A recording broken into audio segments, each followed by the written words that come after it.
Welcome back to Sika Strength and welcome back to the Sika Stand news show. Before we get going, it needs to be pointed out that the Instagram tagging mentioned comment section thing is still not working. So if you could please keep DMing us with all your news show entries, we would be greatly appreciative.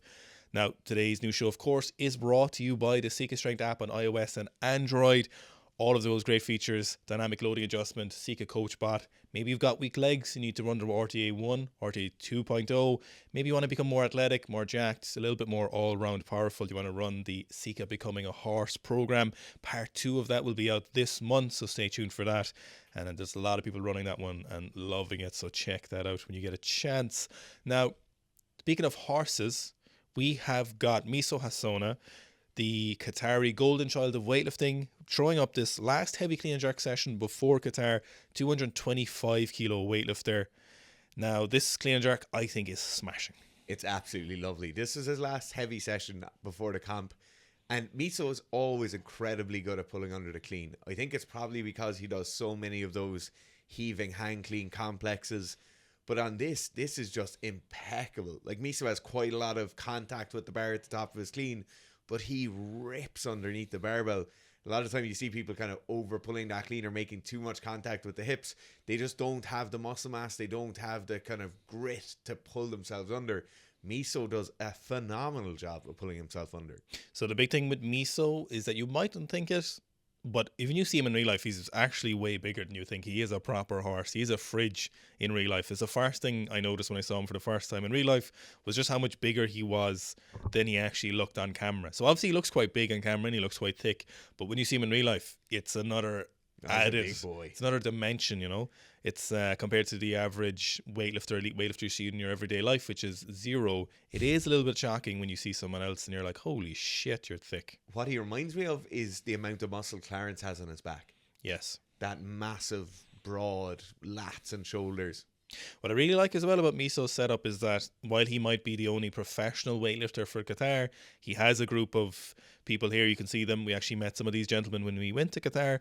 Is that they're incredibly supportive. They'll know when Meso's doing a big session. They do weightlifting themselves, but they are very much hobbyist, amateur. They are family men, career men who just come in and train consistently, but are not by any means professional weightlifters. But when Meso's going big or is a big session, they do bring that added team element, which is very important for any elite lifter to have. They're not lifting the same weights as him, but they are, you know, you can see very, very happy for him, which is very important for anyone in a long Olympic quad. I hope once Meso wins the gold this summer that he'll wear 2 gold shoes. Oh, that would be quite cute. Next, we have got Sarra Retulainen, who is a Finnish lifter training in Estonia. I know I probably said that wrong. Get over it. It is 115 kilo clean and jerk. Now, her best clean and jerk, looking at her profile, is 120 kilos. And she said this 115 kilos is flying. And I think we'd all agree with that. Yeah, it's unbelievably crisp. Like, considering this is only 5 kilos below what we estimate the PB to be, it looks so good. I think the big thing that stands out here is the extension at the top of the clean. We talk about Meso making quite a lot of contact, bringing the hips forward quite aggressively. Sarra does a phenomenal job of not overextending at the top of the clean. She really stays quite vertical. That upper back extension helps her, but she does a very, very good job of not overextending, but also really accelerating the bar quite aggressively. The great thing about a lot of elite female lifters is that they have a huge amount of thoracic extension available to them. So both thoracic and actually lower lumbar extension, which makes their ability to maintain a good position throughout the clean very useful. It makes it great in the extension like Dara just talked about. It makes it great in the catch position. It means their hip control and keeping their hips behind or on top of their heels in the jerk dip is much better. A lot of times you'll see people bring their hips forward because their lumbar control, their thoracic control isn't great, and you'll see a lot of great female elite international weightlifters have this huge thoracic control available to them. You'll also see it transfer over to their back squats and their front squats when they maintain those positions incredibly well. We might see that drop in speed, but they'll maintain those positions really well under duress, and it's so valuable, and it's something that a lot of male lifters struggle with. And if it's something you can work towards, I would highly recommend working on it for your weightlifting, because it is so hard to appreciate how useful it is until you either lost it or until you gain it when you never had it. 115 kilos, great lifting. Very good. Now, speaking of thoracic extension, we've got Sergio Macida, my personal favorite Italian weightlifter. He is in the approximately early 60 kilos body weight, maybe a little bit later, and he is hang snatching 125 kilos here, and it looks so routine. Aside from the weight, right, this isn't far off being a double body weight snatch complex here, but aside from that, his positions are always so immaculate. They always look like they look over exaggerated when he's standing there with the bar as he's about to go into the hang. The posture looks over exaggerated. Even the bottom of his hang snatch position, it's so good. Like, one of the big flaws we see when people are doing hang cleans or hang snatches, as they bring the barbell down and they turn around and start to ascend and come back up, they tend to leave the bar swing out from them at the bottom. You'll see here, because of that posture, he fights that swing out so well. It's incredibly good. So one of the things you'll forget, or you might not think about, is if you have overhead position issues, or if you have shoulder issues, or position that barbell overhead precisely, a lot of times people will look to the shoulders, traps, lats, pecs, stuff like that, trying to loosen it out. But when you have that upper back thoracic position, you can usually put your shoulders in a much more secure and better position overhead. So it might be worth looking at if you're currently experiencing overhead issues. But Sergio's clean and jerk is also immaculate as well. So I kind of wish he would upload some more videos. I wish some of them would just start a training vlog, a daily training vlog. Or me personally, I just wish Sergio would start a vlog. They'd make some money if that group who trained in Rome put a Patreon up where they just put up training videos, one every 2 days. My God, there'd be a lot of people watching that. A lot of creeps watching that as well. Now, onto the Archer Manchapov section of the news show, which is now the Lee Sang section of the news show. Lee Sang-wan has actually 2 entries into today's news show. We've got 240 kilos for a set of 3 after multiple sets of 3 at 230. So he misses, unfortunately, the third rep at 240. Does 2 sets of 3 at 230 as a 67 kilo weightlifter who competes as a 67. Probably about 70, 71 is what he usually lists his body weight in training on the Instagram posts. So he hits his 2x3 at 230 and then attempts 240, which is crazy. Lee's squat form is very non-conventional. Like, he has very wide foot stance. He doesn't toe out all that much. He's not crazy quad dominant. Like, he's very vertical with his shins. Lee has the squatting form of somebody with much longer legs or a much taller lifter. That's usually what we tell them to do. Get their feet out a bit more. Don't toe out quite so much. But his level of knee control is just so good. Lee is very popular as weightlifters go. If we just go by comments or Instagram followers, he's got 229,000 followers, and it's hard to deny how powerful that as aesthetic is for drawing people in. So just aestheticism on the male or female side is very valuable for weightlifting. So it's quite an interesting. Of course, he's massive weights, which is very valuable, but there's lots of people lifting similar weights, but not as jacketed as him. Now, the second post from Lee is a 180 kilo block clean. So I think the 183 is the world record currently in the 67 kilo weight class. And he does a 180 kilo block clean and jerk here. Now, the first thing I noticed as a professional weightlifting coach was not the weight Lee is using, but how much his pecs contract when he pulls the weight off the blocks. Yeah, I'm not going to lie. You said this earlier, and I actually can't see anything else now when I look at this clean. It's very hard to unsee it on every rep. Do my pecs tense when I clean? You don't have pecs. But every rep now, you just kind of watch for it. You're like, okay. Yeah. You're supposed to be watching the lift and the other technique, but all you can see is he's just separation in his upper pec. Obviously, you talked about aesthetics earlier, and Lee carries an awful lot of muscle in the upper body. Like, he's big, he's jacked. He does look like a kind of bodybuilder-esque style physique. But his rack position is so good for somebody with arms that jacked, shoulders that jacked, pecs that well developed. Yeah, so the rack position for Lee is quite an interesting one, is because it's actually a very poor rack position for jerks, and it's typically why part of the reason you'll see him get very low on heavy split jerks and he gets pushed down sometimes is because that higher rack position is typically reserved for front squats. That tricep parallel to the floor is great for maintaining your upper back position in a good position. So when you're front squatting or standing up from a clean, it's very, very valuable because it allows you to maintain a better back position, which is what you want.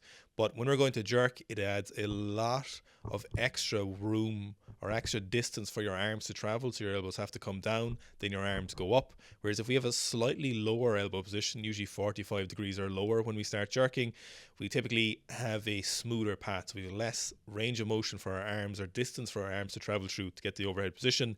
However, we don't want to be in a fully vertical position, of course, because then we're not going to be able to secure the barbell on our chest when we hit that dip, because we'll slightly move forward, the barbell will move forward, moves out of that radius in which we can keep a barbell in, and then ends up falling off our chest. So if Lee had a slightly lower rack position, I think it would benefit him a little bit more. But we know Lee doesn't like listening to coaches. But he's doing all right. Now, speaking of someone doing all right, we have Story Pappy, or as Dara called him today, Sexy Daddy, with a 180 kilo behind the neck power jerk triple. I'm just going to say it now. I think the behind the neck power jerk is being slept on a small bit. Yeah. I think in terms of developing people who are big, strong, powerful people, the behind the neck jerk is absolutely great, particularly the power jerk variation. You can put a lot of speed into the barbell. You can practice a lot of acceleration. If you're a football player, a rugby player, whatever it is, this is a great variation for you. You don't have to go through the technical rigmarole or the range of motion rigmarole of trying to achieve a good front rack position. A lot of the time, if you're playing sport, you're going to be very tight in the shoulders anyway. The putting the bar on your back and doing your power jerks there is just going to be a much better option. Obviously, in this case, Blaine is a phenomenal weightlifter, very well able to make the jerks from the front rack, but in terms of athletic development, the behind the neck jerk, I think, is a very viable option. What always impressed me by Blaine's positions is his overhead position. So his elbow lockout, the range of motion his shoulders is in, how secure it is all very impressive. It's something that always stands out to me, given how well muscled he is. So he said in the podcast he was 100 kilos. Was he under 6 foot? You know, he's like 12-ish% body fat. A huge amount of muscle mass there, clearly, but still maintains superb overhead positions. Now next we've got Salwan Jasmine, who is an Iraqi weightlifter, posted his throwback from 2015 of this 240 kilo clean and jerk. He would have been a 105 during that time in the 2015 weight classes. What this really makes me think about is, so obviously Ilya is always held in our minds as the GOAT. He's the kind of shining star, but these numbers are right up around there, you know. They're within 1% or 2% of what Ilya was hitting in competition. Obviously, in this case, he doesn't hit the jerk. It's not in competition. All of these things are there as well. But it's so interesting to see people were knocking on the door of what Ilya was doing back then. You know, there's not a lot of people in the, let's call it the heavyweight class, who have cleaned kind of 240 or more in the history of weightlifting. There's a handful of weightlifters when you think about it. So we have people like Gleb, who cleaned 250 as a 105. Obviously, Ilya cleaned it. We've got Salwan. You know, we've other greats like Yuri Zakharevich, among others. Klokov, clean and jerk 242. So we've got a handful more people who haven't been supers who've cleaned 240 or more, you know. So it's without a doubt, an incredible feat of strength and power, especially in weightlifting. So Salwan throwing this throwback up. So hopefully he's still lifting. Next, we have got very close to 240. We have got the rising superstar in Team USA, Aaron Williams, or Aaron, who is attempting a 238 kilo clean and jerk for American record. It's said to be an unofficial American record attempt, so I think in America it can only be national records. If someone wants to correct me, it's only national competitions, so like the American Open or Nationals, where you can set records. The clean here is so good. Like, there's so much more in the tank on that clean. Such nice barbell speed, really good separation with the floor as he's pulling under. I think he's probably nowhere near what his limit is on the clean. Hopefully we'll see this jerk being made within the next kind of 6 to 12 months. Yeah, so Aaron is a newer weightlifter, or newer to weightlifting on the American side of things. So he's got a lot of momentum going behind him, and these cleans are very good, you know. So a bit of work on the jerk and a bit more confidence of those weights, and I'd say there's no doubt he'll be beyond it. I assume this is Shane Hammond's record The only other person I can think of probably clean and jerking this in the last 20 odd years is Kaiser Witt, the other very, very, very strong American super heavyweight. So it'll be interesting to see if the two of them have any tussle at any international competitions coming up this year. Do you know what the story is with the American weightlifters in qualification for Paris? Nope. Next up, we have got Marcus. So Marcus is someone who's hanging around the Sika strength group. He is incredibly strong. My God, Snatched 150 in competition at British weightlifting. And his friend or coach here, Coach Paul, AWLC, squatted 290 kilos. Paul also seems to be a master's level lifter. The 290 squat at the start of this video is absolutely impeccable. For me, it's just the speed of his turnaround and how quickly he stands up out of the bottom of it. It's insane to look at. Obviously, most people, when you're squatting those kind of crazy weights, the descent is going to be difficult. You can see there's a small bit of shaking. But as he stands up, literally looks like he's in a rush just to get the rep finished. Yeah, it's surprising. He said 300 is coming, but I don't know. He didn't do 300 in that session. And so Marcus as well, dealing with a wrist injury, but squatting 261 kilos for a set of 4. Marcus is a true horse. I'm going to say large and in charge. Large and in charge of the horses. Next, we've got over at Wadapalooza, we have got Guy Malheiros, who is one of the better weightlifters in CrossFit.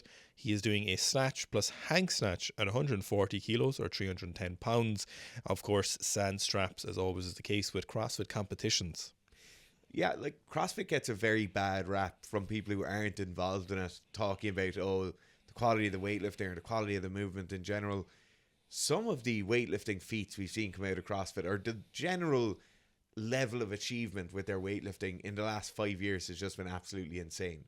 For CrossFitters, yeah, I would agree. CrossFitters. Yeah, not for weightlifters. Yeah, it absolutely has. Like, there was a time in CrossFit not that long ago where a 140 snatch was absolutely unheard of. Obviously, most of us will remember Matt Fraser when he started coming into CrossFit. I think it was a year or two in after coming from weightlifting, and he snatched 140 in a random gym somewhere. He was wearing those old white Adidas shoes with the red heel.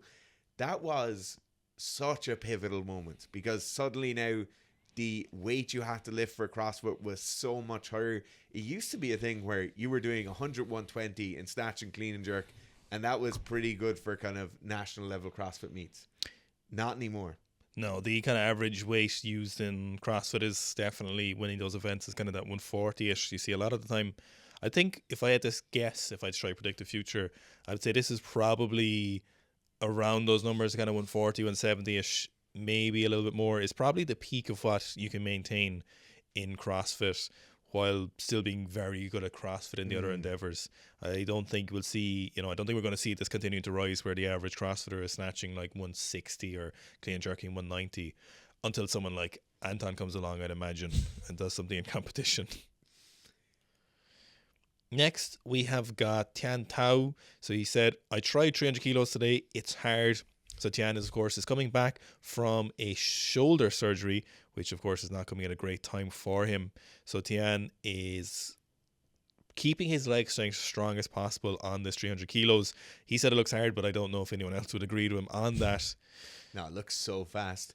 His squats always look impeccably good. Like, that's, I think, where Tian, or a lot of the popularity comes from. Obviously, the squat jerk being such an exciting lift for many people to look at in terms of its difficulty and in terms of not knowing whether someone's going to make it, definitely adds to it. But I think Tian's squats lead to a lot of how popular he is. His squats always look good. They always look powerful. They always look like it's just going to be 10 kilos more next week, 20 kilos more next week. It's just phenomenally good. It's crazy to think Tian is probably top 5 most popular weightlifters in the world right now, and yet isn't an Olympic medalist. So that is a big problem for Tian, is that he's never made the Olympic team. We obviously saw that kind of fake retirement he did last time after Tokyo 2020 Olympics.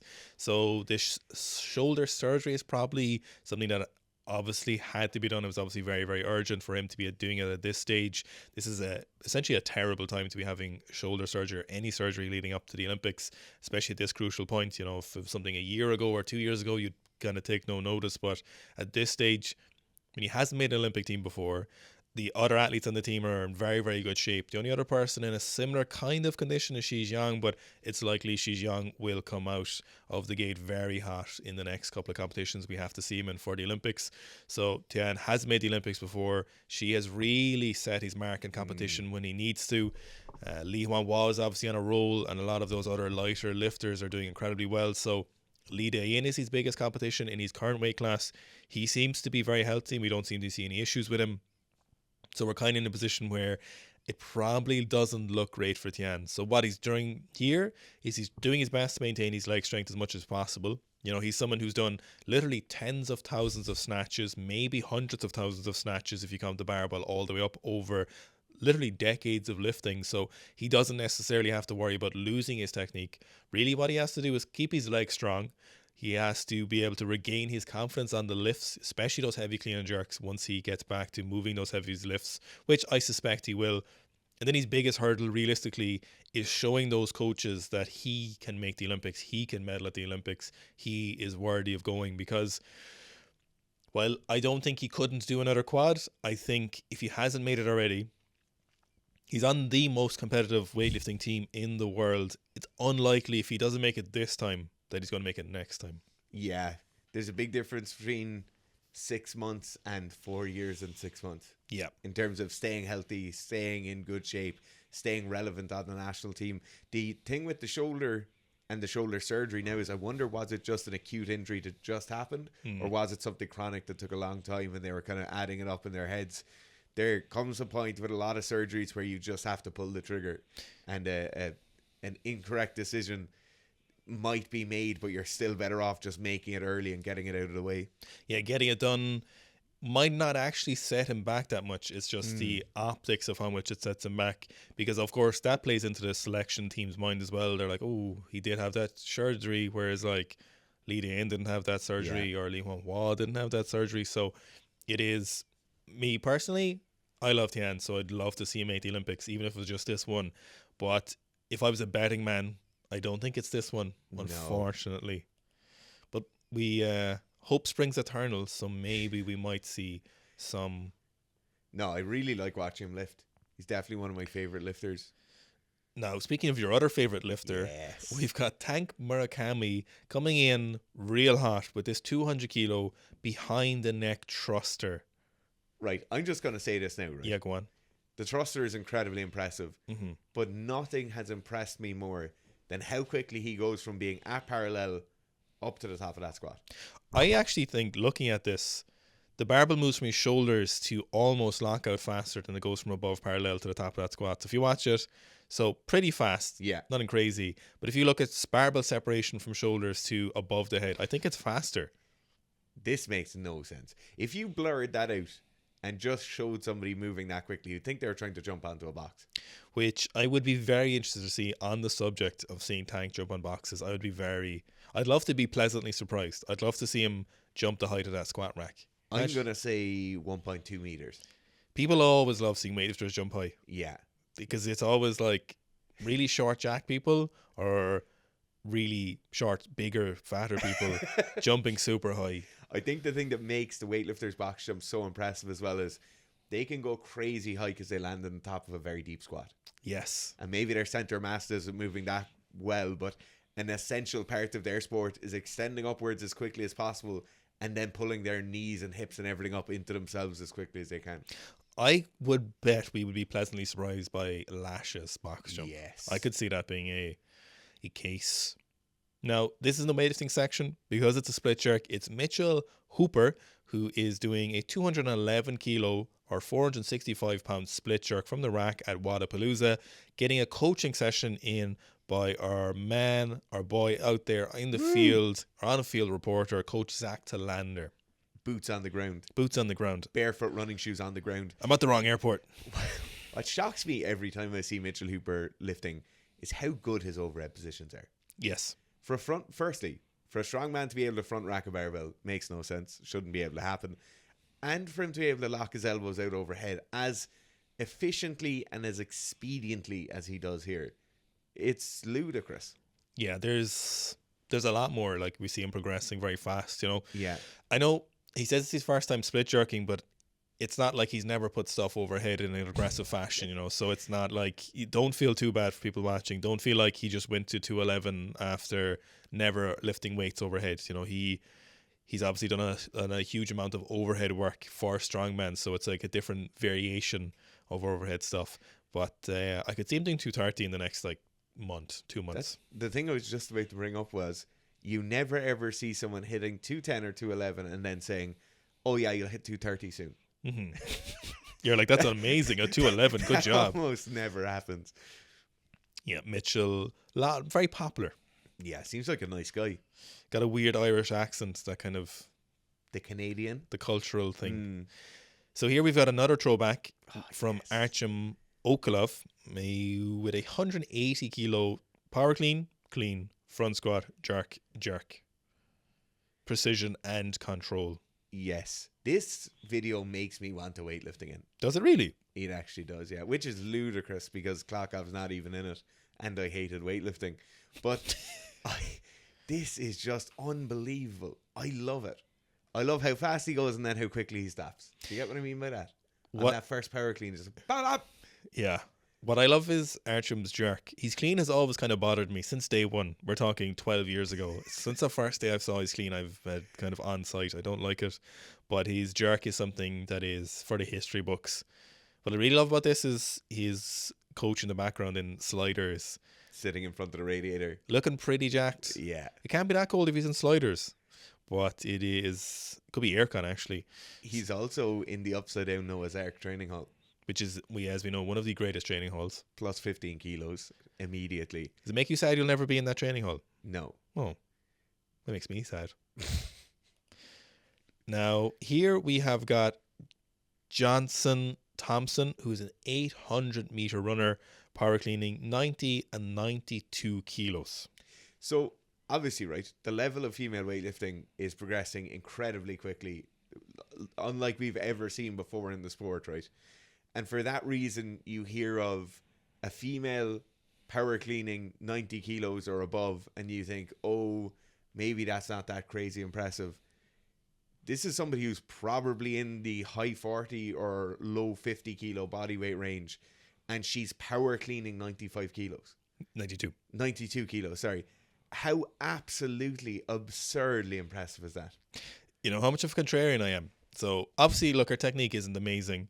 There's nothing particularly wrong with it. Realistically, if she had to bail, she would just drop it forward. The 92 may be a little bit more egregious. I think she's getting everything she needs to get out of these lifts. She's not really making contact. There's nothing particularly wrong. There's no big starfish catch position. It's just not the most aesthetic power clean, but she is moving a heavyweight fast, objectively, by the fact that she was able to power clean it. It met the minimum threshold. But someone was like, if she had better lifting technique, she would be capable of much more. No triple extension, which is pretty basic for all power-related athletes. Just because he's such a dumbass, I don't want to agree with him, you know, that kind of way. Yeah. One thing he's objectively wrong about is that we don't really want triple extension in the clean is fully wrong. It's fully incorrect. But also, the triple extension in sports related to this is a non-runner. That's not an aspect you're doing the cleans for. But 92 for... Particularly for a runner. Yes. It's a non-runner for a runner. No pun intended. No, this is just... It's like, so obviously throwers are on the channel a lot. We talk about them making fools of weights. But this, like, just the absolute weight versus body weight thing here is just absolutely insane. Like, aside from the lifting technique or anything here, this is unbelievably impressive. And do you know what? What happens if an 800 meter injures their wrist? Nothing. They just keep running. Yeah. Yeah.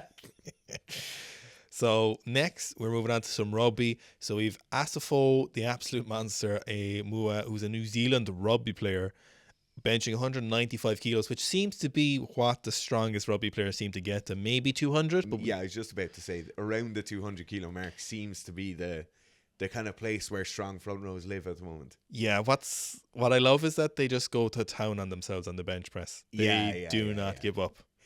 It's funny as well because, so you see power cleans regularly swapped in for clean pulls for like a safety or efficacy thing. You also see back squats never being crazy to the point where like someone's vibrating and holding onto it. But by God, lads will go into the rugby club training or the rugby club gym. They'll put whatever weight on the bar for a bench press and they will grind through that rep. no matter what. Do you know what So I never played rugby, but I'm a big fan of it. But the culture of rugby is something that's very interesting to me. And one of the things you get in rugby a lot is the war stories, often made up, but very often is a way of telling the young bucks how important things are. So we've a long diatribe here about some guy who used to bench 140, but another guy used to bench 205. But basically he's saying that very swiftly, and the game isn't played on the bench press machine. So anyway, he's not bench pressing on a machine. Very swiftly, priority was restored once you got on the field and people start running at you. I think I'd put my money on the man who can bench 205 still. Yeah, I think I'd be especially okay. he's talking about loose heads. Yes. I'm pretty certain I'll take the stronger one. Thanks very much. To be honest, a lot of that talk is a way of just affirming people's biases. Yeah. Like, I didn't like lifting weights. This fella didn't lift weights and he was great, so I don't have to lift weights either. When you see everybody else in the world who's achieving great things, lifting big heavy weights, you should probably lift big heavy weights as well. Nobody is doing international rugby and not lifting heavy weights. Now, taking steroids. Next up, we've got Caleb Clark, who was. This is the second time on the news show doing quad or hamstring Nordics or Nordic falls in a very impressive and very, very good fashion. He was just look at this from like a rugby fan's point of view. He was kind of the rising star, but hasn't quite yet manifested, I think, the on-pitch stuff that people were hyping him up for. Now, that's irrelevant to the fact that these Nordic falls are fantastic. These Nordics look like a banded Nordic variation where you have a band helping you out. Especially, and you see where he is so fast. He is so fast in that upward pull away from the ground. Mm-hmm. Like, that's usually where we see the kind of hips shooting back or like your ass shooting back towards your heels. He is so good at maintaining these positions. Obviously, if you play a field sport, you've gone through the rigmarole of tearing your hamstring, as all of us will have done multiple times. I think Caleb's hamstrings are pretty safe right now. As we always say, you know, if you're running, it's not really a case of if you'll injure your hamstring, it's when will you injure your hamstring. How severe will that injury be? Yeah, how big will the bruise be the next day? So this Nordic hamstring machine looks very, very interesting. I haven't seen something like that before. And what I think is even more interesting is all of the All Blacks gyms are always blacked out. Yeah, they always look sick. There's no... But the All Blacks playing gear, their training gear, all of their, like, what they call their sheds, their change rooms, everything about the All Blacks is always crisp. The branding is always perfect. Yes. I think in terms of World Rugby, purely from a marketing point of view, the All Blacks hit it on the nose every time. Caleb's physicality seems to have matured out a little bit since the last time we saw him. He would have been a couple of years younger, probably 2 or 3 years younger. And look at him now. He seems to have a bit more muscle definition and added on a bit of mass. So hopefully he is he looks pretty yak there. Still knocking about. Now, speaking of someone still knocking about, the infamous Dwain Chambers, who we have no problem with, a very unpopular racer or sprinter with the public in some regards due to some past affiliations with Balco, ran in the Masters M45 category a 60-meter Masters world record at 6.81 seconds at 45 years old. Holy fuck. No, look, everyone, like, people have their issues with Dwain Chambers. I don't. I have zero issue. Owen has zero issue. Not me. I'm a massive fan of his athleticism, and generally his physique is absolutely insane. He's obviously an insanely good athlete.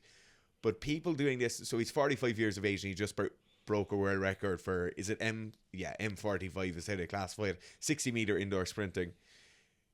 The Masters world records, or the level of world records that are being hit at Masters level now, is just absolutely insane. Like, commonly, it was like, by your 30s, by the time you're in your early 30s, you're done with elite level sport.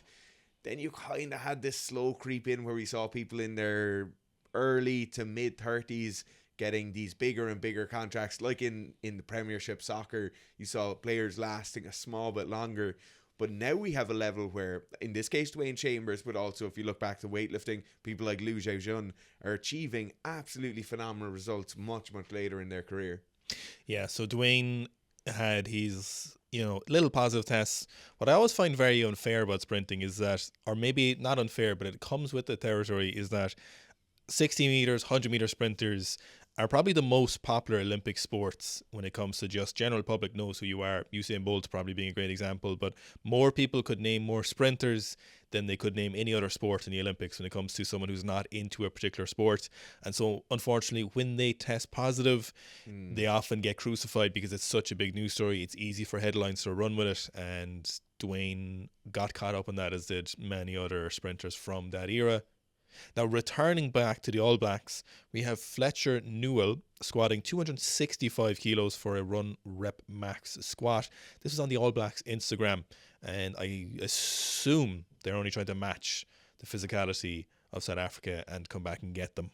The All Blacks went through a period probably 12 years ago or so where players started slimming down a small bit.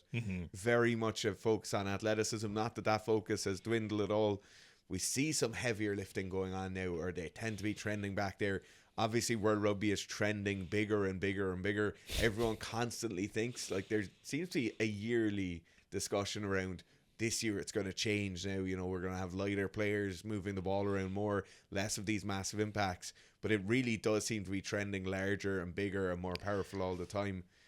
His squat, in this case, is very interesting. I think if you're particularly a larger player, one of the front five or something along those lines, larger players struggling with ankle mobility, this is a video to watch, or this is a squat technique that might work well for you. So in this case, he's wearing a pair of powerlifting shoes, which don't have a massive ankle or heel raise, probably half inch, if even, from back to front. But this is a style of squat that you'll get away with without having phenomenal levels of ankle mobility. You obviously don't train to have mobile ankles when you're playing rugby. You want stiff ankles, or you don't really need flexible ankles. But in this case, a wider stance, slightly toed out, favouring a more vertical shin position in a strange way, similar to Lee Sang's squat earlier on in this video. But this is probably going to be a good form for you to follow if you do kind of slot into that category.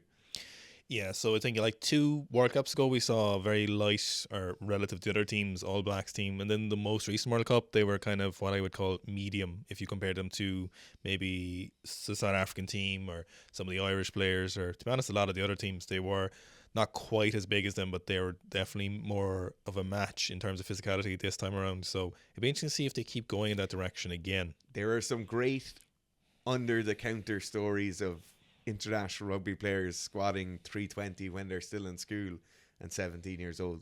Yes, I don't know how much I'd believe those stories, but it is not far off it, I would say. Yeah. So next up, we have got Natapum Bak, who is a Thai boxer and kickboxer.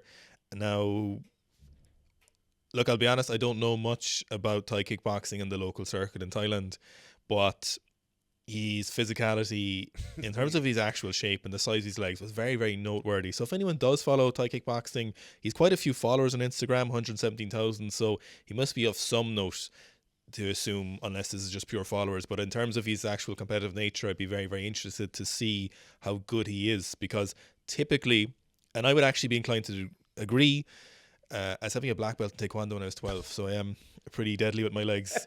Generally, you don't want a lot of leg mass. Of course you want strong legs, of course you want fast legs, but we were talking about this recently in terms of jiu-jitsu, and that it's not really a concern if your legs get too big.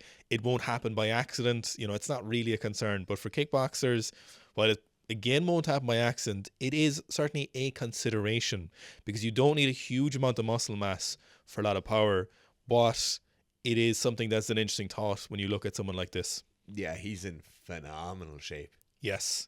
His lower body's really eclipsing his upper body. We'll notice as well that he's wearing significantly shorter shorts than what I'd usually see Thai boxers wearing. No, they wear short shorts. Is it short? Yeah, they always wear shorty shorts. Such a massive quad. So the interesting thing about punching and punching speed, if you look at the literature now, and this is very much open to the literature is maybe of limited quality or more research is needed.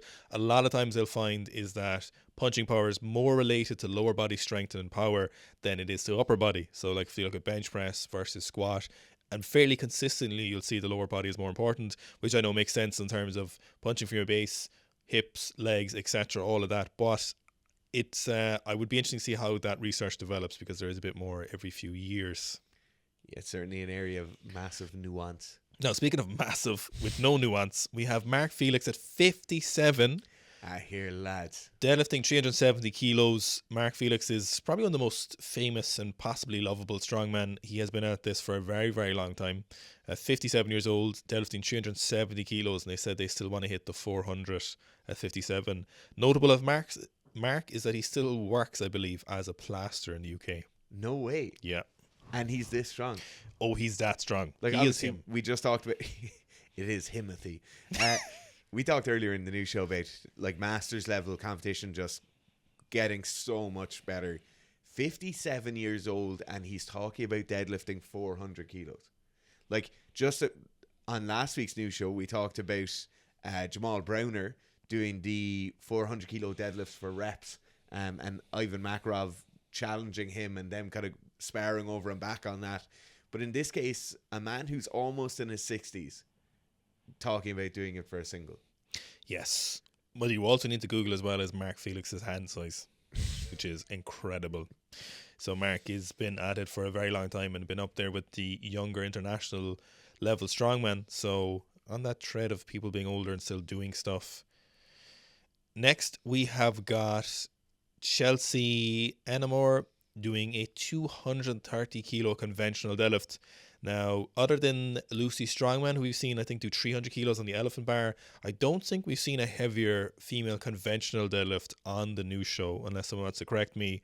Maybe Jessica Bittner might have had a heavier one. I don't know if we've seen her do heavier than 230. Maybe not on the new show, but this is a lifetime PB for Chelsea at 230 kilos. Very easy as well. What I really want to know is what's going on when she says, "Can I get a washed up? I'm coming for all my elders." Don't know. Schmack talk, hopefully. I want to know who that schmack talk is directed at. Did someone say she's washed up, I wonder? I doubt it, because she said she's coming for the elders.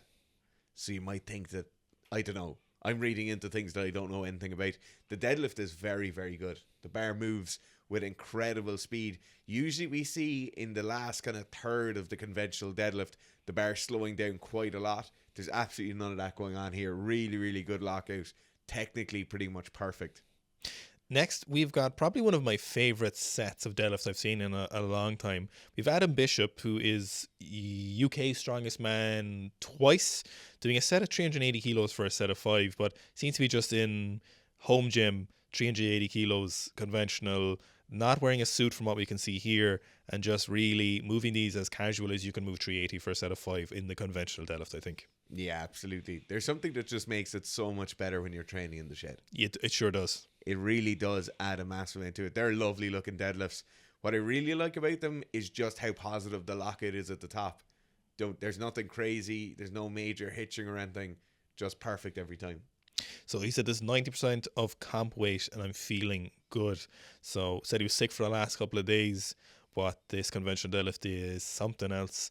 I really like the kind of close stance, toes forward. It's a style that we're generally more of a fan of for most people, unless they have a very specific reason for being wider or more toes out. But generally under the hips, kind of keeping those hips, knees and ankle in a relatively straight line, if possible, with that toes forward, usually provides the best leg drive for most people and allows you to keep those shoulders in a good position over the barbell. Now, next, we have got someone we haven't seen in a couple of weeks in the new show, who's normally featuring a lot, is John Haack or Bilbo Swaggins with this 330 kilo back squat.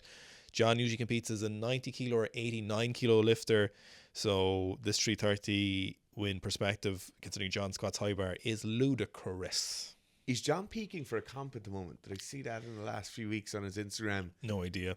It seems like he's kind of ramping back up his training, or kind of getting into the heavier weights now again.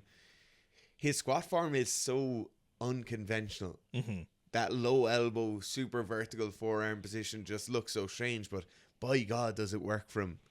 I'd say John is pretty safely the strongest powerlifter in the world, pound for pound. Someone said nice work, Jonathan, which sounds very strange because not all Johns are short for Jonathan, are they? I don't think that's a thing. I don't think that's I think some people are just Chris and John. But calling him Jonathan just sounds so strange. Strongest Jonathan in the world, surely. John, fortunately, is one of the strongest people in the world, as Dara just said, but 330 kilos. So the best in comp is 355, I think. Good God, at around 90. Yes, definitely 90 or less body weight, so cuts down for that. Here we've got Noah Lyles, one of the fastest men alive at the moment, doing a 130 power clean. Now, we've done a full video on Noah before in terms of his S&C work, and Noah isn't the most jacked or muscular sprinter as it goes, but some crazy 60 and 100 meter times, and this 130 is moving real fast in that second and third pull. Yeah, I think there's a couple of things that are very, very good when we look at this, and it starts with his setup. So a lot of us like this setup of a slightly dynamic start where the barbell kind of rolls around a small bit. One thing Noah does very well is he stops all movement or rolling at a barbell before he pulls, and most importantly, he makes sure the bar isn't welded in against the front of his shin. So when we have contact between the bar and the fronts of the shins, it's virtually impossible for us to get rearward movement of the bar as we start our first pull. In this case, you see he touches the shins, rolls it forward a tiny amount, and then he starts to pull, and it really allows for a nice sweep back off the floor, gets those shins into a fully vertical position at the end of the first pull. It is a very, very nice power clean. The really interesting thing is you can see all the kind of Olympic hopefuls doing their biggest, in terms of track and field and athletics, their biggest gym work lifts now, and I think this will probably be the tail end of it. We might see another few weeks of it, but I suspect now once we get into the season and then qualifying for the Olympics, we'll see very little of this in gym heavy lifting, or certainly won't be seeing any PB set on those big lifts. So thank you for watching the news show. Thank you for everyone who DMs us and tags us in news show stuff. We greatly appreciate it. So as I said, the tagging system currently isn't working on Instagram for some reason, for our personal Instagram or Sika Strength's Instagram, which is the main one. So please do DM them to Sika Strength. As always, news show is brought to you by the Sika Strength app. Thank you all for watching, and looking forward to a year ahead of more news shows. So thanks for watching. Woo.